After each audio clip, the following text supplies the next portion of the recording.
Welcome to the Nerds of Comedy. I guess today we're doing another mystery nerd. Yes, we are. We are doing some Hitchcock. Alfred Hitchcock. That's right. It's just Brad and I. We are all by ourselves in the theater, so we can do whatever we want. We have some Fireball. Yep.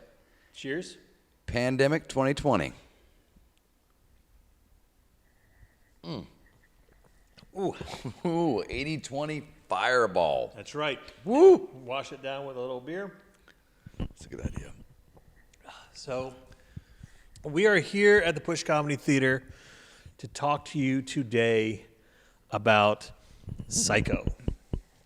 I talked to Sean, I think it was last week, and he asked me, what are you watching? And we do this even when there isn't a pandemic. I know we had said we weren't going to do too much on the times, but I think it's important to say the times on this one is, and I said, man, I've gotten on a Hitchcock kick.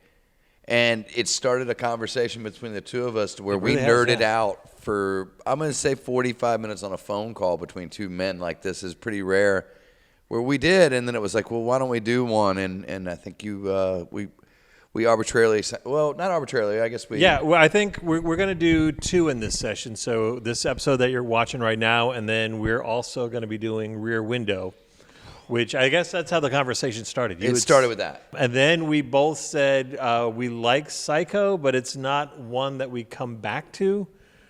But then I was like, well, let me go back to it and just see if it still holds up. Huh. And the answer is... It might be the best horror movie I've ever seen. Ooh, and that Slasher horror movie, by the way, that they think began the slasher. Mm-hmm. Yes.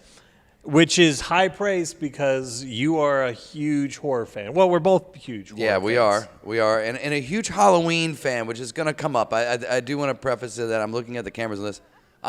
He'll tell you this, obsessed with all of the Halloween movies, and Carpenter's in love with this movie, and I know where he stole from. I found it out a lot today, and by the way, great steals, but great movie. Really great movie. And I would say the problem that I, in my head, had with Psycho is that, and just there's going to be spoilers all over the place, which I guess is par for the course for all our nerds of comedy movies, but this specifically, there are two main scenes. Obviously, it's when Janet Leigh's character, Marion Crane, is murdered.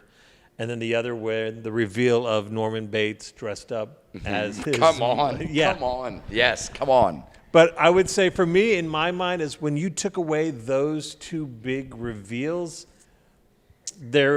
in hindsight, to me, there wasn't much to the movie. However, going back and watching it, that is not the case. Not the case. Yeah. And across the board, you and I had mentioned a few things that I think we have to mention. The acting, the cuts, the use of black and white, obviously, for what they did in this, and more. I mean, we're going to have to talk about Perkins here, Norman, in a minute, is just how amazing he was. But also just the pace of the movie itself and what it gets you into. The house, the archetypal height. I mean, the house, the pretty. Y'all guys, I talked about Columbo on here. This is rivaling that. Yeah. As far as my love. Yeah. So let's jump to the beginning because there's all these little kind of like details that you don't think about much because you're just always so focused on the shower scene and then the reveal of Norman Bates. Mm-hmm. But, I mean, just the open of the movie where they're in this kind of seedy hotel that they pay by the hour. They do. Which is, again, kind of huge for 1960 that your heroine or who you think the heroine of the movie is kind of having... It's not really a affair because she's not married, but he's divorced. But it's definitely something that would have been frowned upon in that day and age. I could make the argument even in today's age, if you're going to go get a seedy hotel at 3 o'clock when you're supposed to be at work, you know what I mean? But I'd say especially then. Mm-hmm. Yeah, and I love that you brought that up because, well, obviously we're going to tie these together. I hope y'all watch both of them, but we'll talk about there seems to be a pattern with him with that. He tends to find a hero out of a not so heroic moment sometimes. Right, exactly. And so, and then not only that, then she steals $40,000 from her boss. So was it impulsively? What did you think of that? I actually wanted to ask you that on this air. Was yeah. it because it was not talked about in the bedroom, where it's not like we had a plan when we No, left I there? think it was one of those. It was just one of those crimes of opportunity. There was literally $40,000 sitting in front of her, and she had the option to take it. Yep. And I don't even think. I think it was when she got back to her apartment that she decided To finish it. to do it, because she had the weekend. It was a Friday, Yeah, it so was a she Friday, had till Monday before they realized that the money was gone. And she had earlier been talking with her boyfriend about how just stuck in this dead end kind of job in life. Yeah. Well, and also, and sorry to jump in on two things that matter to me. I went and dorked out and looked up how much money that would be in today's times, and it was $338,000 today's money is what that would come to with inflation. Which I was like, that's a lot of money. It is. I mean, it's definitely grand larceny. But what I would say, and by the way, you're seeing us. We normally banter that we're dorking. We're nerds of mystery, I guess, on this or thriller of this one. The men were all, besides the lover was pretty cool, the men were all off a tour. She goes from this jerky, Me Too-y guy with a cowboy hat. The customer who just bought a house. It's his money, I guess. Yep. He bought a house, and that was the money that he was buying. And he exaggerates and lies later in the flashbacks. Yeah. But then the cop. What is up with that cop? So she escapes with the money, and she sleeps on the side of the road. Yep. It's nighttime, and she's tired, so she pulls over, and the cop wakes her up in the morning. Great archetype, too, with the glasses and straight in your face. Yeah, exactly, and asking, what's going on with her. And, of course, she is acting nervous. She does. She was Janet Leigh, which will come back. Jamie Lee Curtis's mother, yes. Yeah, she definitely didn't play it cool and collected. No. But as soon as she sees him, she tries to take off, and he's like, whoa, whoa, whoa. Hold it there. Yeah. Calm it down. He's everything I hate about a cop. Yeah. And then he ends up following her, so she goes to a used car dealership and immediately just decides to, she wants to buy the car, and there's just that shot, and it's very kind of a tense moment because the cop pulls up across the street, gets out of his car, and just sits there staring at her while she's having this transaction. With a guy that already thinks she's fishy for wanting to get this used car quickly, and it does have some tension to it. Yeah, she doesn't want to test drive. She doesn't want to haggle. And this is where I'm going to Hitchcock dork out, and I'm not going to talk about filming so much. I'm talking about storytelling. I love a good story. Is that, again, we're feeling for this woman who's a thief. Yeah, exactly. I mean, to where you've now God, I could nerd out on this forever. That you're a thief rooting for her not to get caught because you kind of feel for her. Right, exactly. And then the first nice person to her is Norman. Yeah, Norman, who, I guess his earlier career was pretty fantastic, but then he kind of fell into that slump in the 80s and 90s where all he was making was really bad Psycho sequels. Yeah, he was. They were bad. But he is amazing. Oh my God. In this role. He plays it very nice. Earnest. However, there is that little bit of creep factor. There's a tick. Yeah. There's a little tick where he gets a little too carried away. Too excited, yeah. But he's very nice to her. If you notice that, I did notice that is that's the first, in my opinion, the lover, but there's still a little bit of friction there if you look at it. Because they're feeling like they're living in sin. This is the first person who was nice to her. But she hears that weird thing up in that house. Yeah, she hears yeah. Oh man, this movie scared the shit out of me. Yeah, Norman invites her up to the house for a sandwich, and she said, milk. Would you have dinner with me? I was just about to myself. Nothing special, just sandwiches and milk. I noticed that weird line where I was like, "Come on, man." And she agrees and goes into her room to get changed, and then she hears an argument between Norman and his mother. You'll not be appeasing her ugly appetite with my food. Or my son. Or do I have to tell her because you don't have the guts? Huh, boy? You have the guts, boy? Shut up! And also the cadence of it is it's right on top of each other. Her voice followed by his voice. Her voice followed by his. It's not like a pause. It's the way we're speaking right now. Exactly. Yeah. There's a very cadence. realistic argument going on. Yeah. And then Norman comes down and apologizes for, you having to overhear all that. Again, super earnest. Yep. And stopping there because we'd be stupid, and we're getting into the fight, but one thing that we said off air that we have to talk about, because we do something called the movie. As a matter of fact, you run it. Tell them a little bit about it. The improvised movie. So we get suggestions from the audience, and then we kind of create a mini movie on stage where you create the hero of the piece, you create the villain of the piece, the MacGuffin. That's what I wanted you to bring up, because I think, in my opinion, I have never seen, and I'll look at the camera on this, that's why I even wore the hat in honor of the PI in this. I think his name's Abergast. There's guys, if y'all are like my students out there and stuff, if you're looking for a MacGuffin, there ain't ever been a better one than I saw in this movie. No, exactly. I've never seen a better one. Yeah. So the MacGuffin is the money. She steals this $40,000.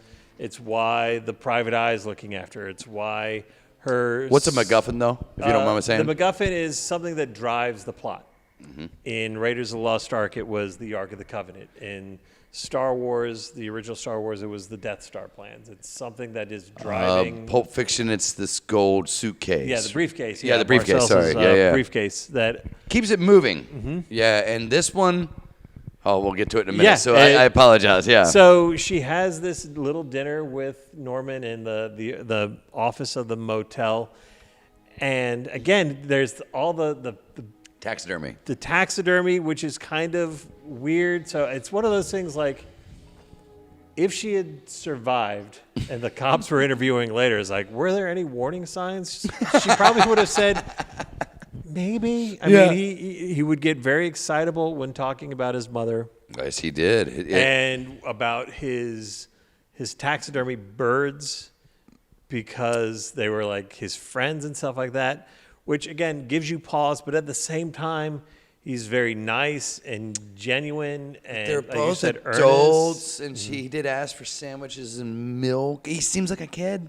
Yeah, he does. It's weird. It's so creepy. I had to look that up because he looks like he's 18 years old, maybe, but he was 28 when he filmed. Thank you for telling me that. I didn't know that.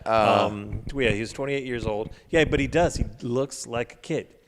And then we got to get to it, guys. I mean, like, he talked about it at the beginning, but let's dork out. So the fight happens, and y'all, obviously, you'll see the movie, and if you don't, you're really stupid.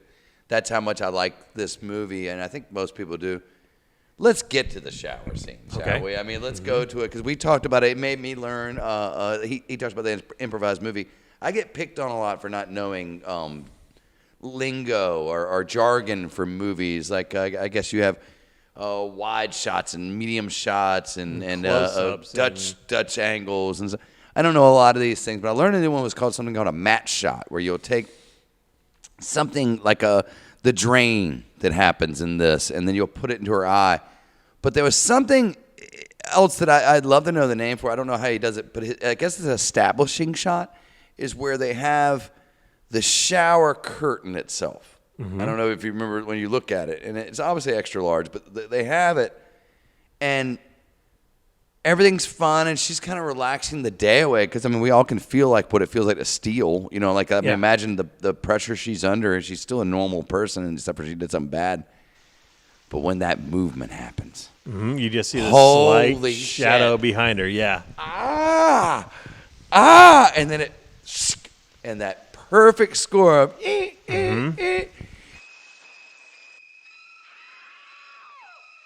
Well, let's talk about. So we were talking about the shower curtain and seeing Norman or the mother behind there. It is the mother, yes. Because they show the ponytail with the no face. Yeah. And you can tell she's wearing, when the shower is ripped open, she is wearing some sort of dress or frock or something. Yeah, with a hat, I think, too, yeah. Or I think it's just the wig. Is it ponytailed up or something? Bun, yeah. But very much John Carpenter Halloween. How the original Halloween, they called Michael Myers the Shape, because he would just kind of like suddenly just kind of appear in camera and out of camera, very much in shadows and stuff like that. Like, it wasn't until fairly on into the movie that you got actually a full view of Michael Myers. And very much so in that scene, you could never really see anything. Well, and where Sean's on to something too, and it has to be talked about, but there's 5 movies I'll talk about in my life as my favorites, and Halloween's one of them. Carpenter was so influenced by this, and even the knife. Oh, Let's yeah. not play games. It's the same knife. And Yeah. we're going to get to something else in a little bit because the boyfriend's name was, and we all know this. Most people all know this, but for us, we dork out about it. It is Sam Loomis, which Right. the Dr. Loomis is named of. Sorry, I didn't mean to stop you there, but the tracking shot of the death. But, and sorry I jumped in on you this, but again, I'll go over that matte shot of the drain with the blood going down into her eye. Yeah. So horrifying. And then Norman comes down because us as the viewer, now we'll say this to you where his spoiler is right. Us as the viewer think this mother is awful. Yeah, exactly. It's I bought it. really, yes, completely frightening. Because then his honest reaction when he runs in and sees her body lying on the bathroom floor, he's horrified by it. Horrified. But he cleans up, and that's cleans where it up. also is even creepier. It's like, how many times has this happened to this guy in this hotel? Yeah, exactly. You know, how many times has he been through this? Which I think they say later on in the film, the psychiatrist says, I think if you drag the lake, you're in the swamp. Yeah, you're going to find him. So, yeah, this is not the first time this has happened with old Norman. No, Norman's been through this. So then the detective, the private detective gets hired by...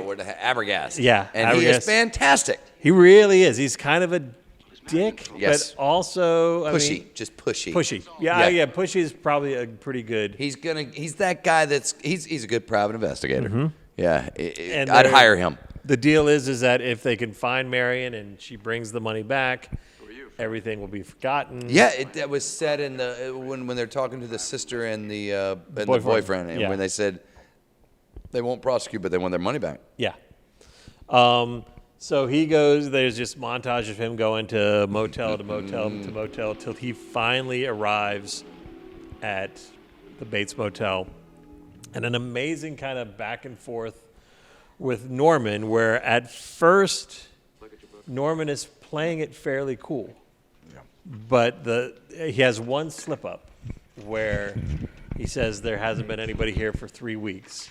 And then they keep talking some more, and they mention something about the weather or something about, how hard it is to find the motel. And he says, yeah, I just had a couple come in the other day who said they wouldn't have seen it. Yes. Now, he does have another mistake, if I can tell you. It's a big one in that. Which is? When she comes out. So you're going on the original mistake. You're absolutely right. It leads to another mistake when he says that his mother had spoken to her, but she's an invalid. Right, Yeah, exactly. yeah. But that was the first. You're right. As You're soon, right. And you could, as He soon as he pounced on said it. that, he pounced on it. Well, you see, that's exactly my point. You said that nobody had been here for a couple of weeks, and there's a couple came by and didn't even know that you were open. Yeah. And then Norman's whole story kind of falls apart. But it's almost like, it's weird. It's like, because Norman is just so affable and stuff like that, very much like kind of like a psychopath, where it's almost like he has listened to people talk and he knows what to say and how to say The humility, Yeah. the laughing. It's like, I don't know. I just Yeah. don't know. But But he gets tough with him. Yeah. I'm going to have to ask you to leave. Yeah. But as the longer this conversation goes on, you can start to see that it's not genuine. Yeah. Well, yeah, his finger starts twitching. That His jaw starts clenching. I mean, what are you talking about? A tour de force performance? Yeah. that Norman isn't having a conversation with this private eye. He's having what he thinks normal people, the God, conversation you're dead normal right. people have. Oh, Yeah. God, you're dead right. And so anyway, and we're explaining the movie. You know why we're explaining the movie? Because you can go watch it. Because we liked it that much. Yeah. He goes into the house. Yeah. So he Abergast is what Abergast the private investigator. leaves, calls the boyfriend Lila and and- Lila, Sister. the sister, says this Norman Bates, there's something off with it. I'm going to go talk to the mother. He goes into the house when there's nobody there, goes up the stairs, and you just see the door open a little bit. And again, just like this kind of quick flash of the mother running out with this knife in the hand and like slashing down, like really just kind of like slashes him across the face. And there's that It is great across the face, yeah. Yeah, great shot of him falling down the stairs. Yes, which I heard is in. I have not. It's on our list of I heard they do something with that in Vertigo. But anyway, yes, it's a similar shot of him Yeah. going down. Because of time's sake, I know I just saw him check out the watch. Guys, we could dork out all day, but that shot leads to the other ones come in. We don't have to give you the whole plot. Let's just go to this part. The reveal. Right. Let's get to it. So So, the boyfriend does the... So the boyfriend is they finally, when Abergask goes missing, the boyfriend and the sister investigate the motel. Yep. And the boyfriend distracts Norman while Lila goes into the house, goes upstairs to the mother's bedroom. That she's not there, but sees like this outline, this indentation on the bed that something has been lying on this bed in the shape of a person for years. Yeah. Years and years and years. Goes downstairs into the basement because Norman suspects something's up. Yeah, he comes back. There's a fight. There's a fight that happens with the boyfriend. That hits him over the head, and he's coming around the steps. She sees him out the window, so she goes to hide in that basement. Right. And that's when Norman goes curiosity upstairs. actually takes. Yeah. And goes into the basement, into the cellar, and sees the mother. But I would also say that you did not think, again, when you remembering back from years past, the last time you ever saw this movie, thought that effect was kind of cheesy. Was kind of well. No, remember I said it looked faked, but it worked. I remember when here's the way my memory was, because I hadn't watched Psycho when we decided to use this as our second one. Rear Window is the one that started this. I remember it as like kind of an old, cheesy, an old skeleton and bony thing.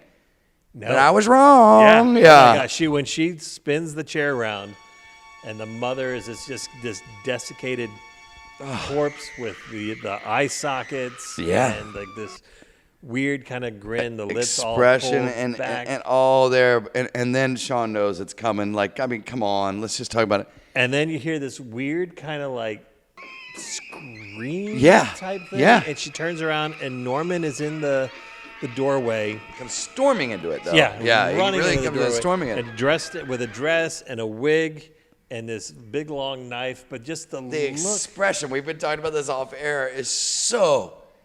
I watched this 4 times on rewind, and every time I almost cried. Every time. Where he's... I don't know how to explain the look he does. Yeah, it just is weird, just kind of... And the boyfriend shows up and saves the day. At the very last minute. And again, as soon as he's tackled by the boyfriend, he just kind of like gives up. He does, and they show you finally. They want to give you the full reveal of the wig off, but he's also very exaggerated in this. I have somebody I know in my life that's coming to mind, but I won't say his name. The facial expressions are so bizarre. Yeah. But like frightening. And then if you don't mind, because I think you nailed on something. You said something earlier about the sex in the afternoon in there. I did read up on this.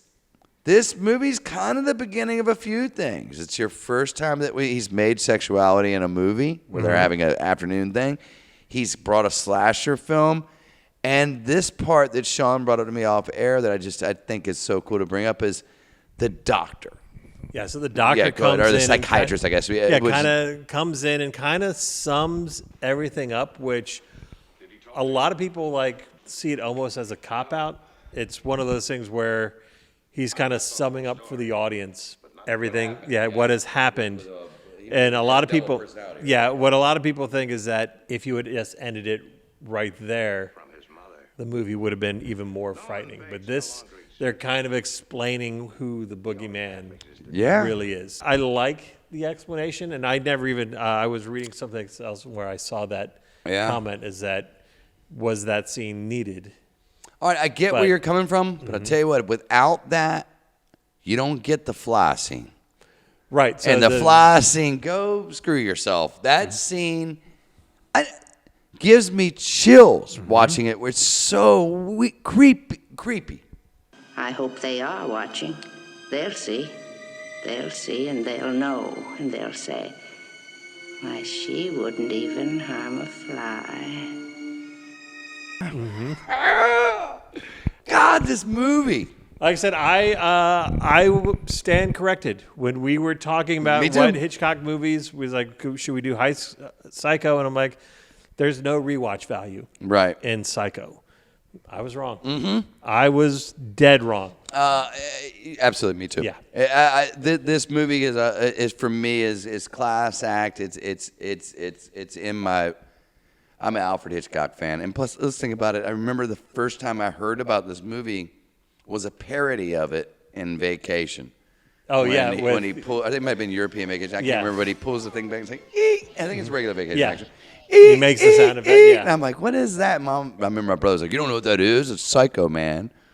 And I'm like, I think an 8-year-old when that came out. I think that came out in 83. I think it was an 8-year-old, and I was like, I want to see this movie, and that's the first time I saw it when I was about 9. And my mom wanted me to say this on the air. My mom wanted me to say this.